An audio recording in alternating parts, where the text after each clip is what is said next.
ये कहानी सिर्फ एक फिल्म स्टार की नहीं है, ये कहानी है एक ऐसे सफर की जहां स्क्रीन का हीरो असल जिंदगी की राजनीति में जननायक बनने की कोशिश करता है।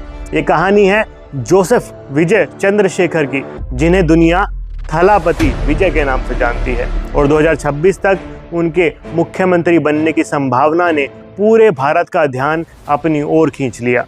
तमिल सिनेमा में विजय का सफर एक साधारण शुरुआत से हुआ।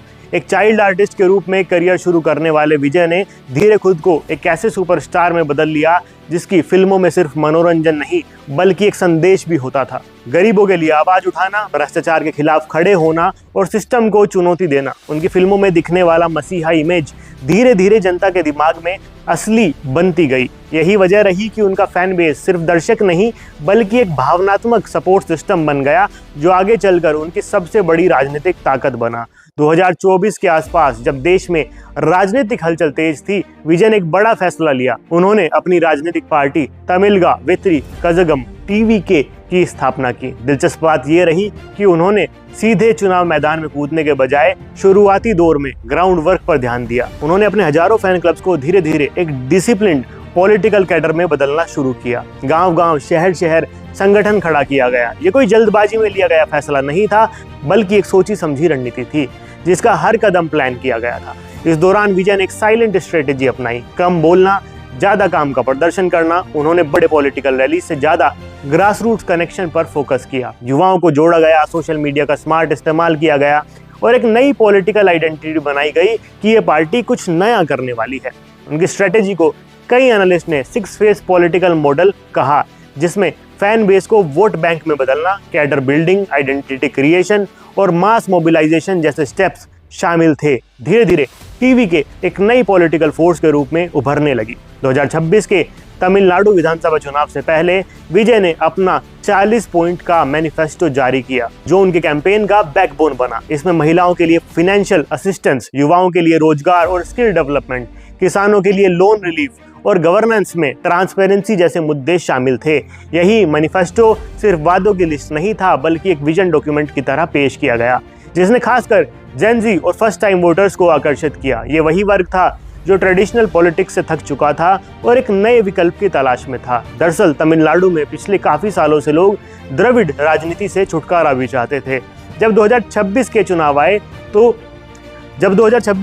आए तो जो हुआ उसे तमिलनाडु की राजनीति को हिला कर रख दिया।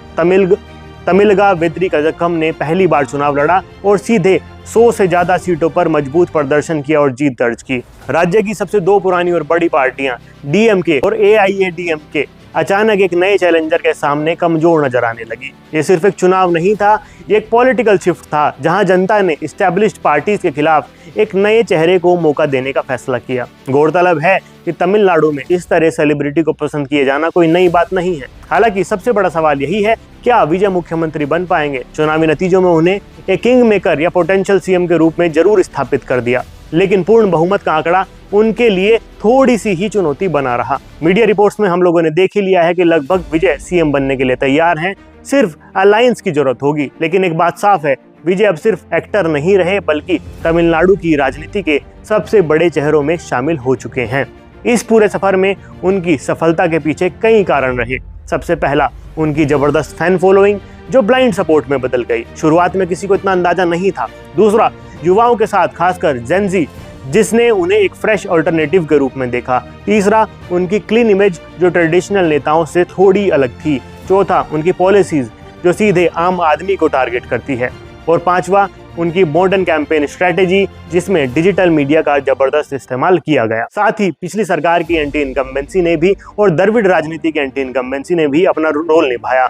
पॉलिटिकल एक्सपर्ट ने विजय की तुलना तमिलनाडु के दिग्गज नेता एमजी रामचंद्रन से करनी शुरू कर दी, जो खुद भी फिल्मों से राजनीति में आए थे और जनता के दिलों पर राज किया था। ये तुलना अपने आप में बहुत बड़ी बात थी, क्योंकि एमजीआर को आज भी राज्य में एक लीजेंड के रूप में देखा जाता है। अंत में विजय की यह कहानी हमें यह समझाती है कि आज की राजनीति सिर्फ आइडियोलॉजी की नहीं है, बल्कि परसेप्शन, कनेक्शन और टाइमिंग की भी है। एक एक्टर जिसने स्क्रीन पर जस्टिस की लड़ाई लड़ी, उसने असल जिंदगी में भी उसी नैरेटिव को आगे बढ़ाया और जनता ने उसे एक मौका देने का फैसला किया। 2026 में जब उनका मुख्यमंत्री बनना लगभग तय माना जा रहा है, उन्होंने इसके साथ ये साबित कर दिया है कि स्ट्रेटेजी और टाइमिंग सही हो तो जनता का भरोसा भी साथ मिल जाता है। अब उनका आने वाला कार्यकाल कैसे होता है ये देखना दिलचस्प होगा। ये सिर्फ विजय की कहानी नहीं बल्कि भारतीय राजनीति की कहानी भी है। दोस्तों, अगर आपको ये वीडियो पसंद आई हो तो वीडियो को लाइक करना, चैनल को सब्सक्राइब करना ना भूलें। अपनी राय कमेंट सेक्शन में हमें जरूर बताएं।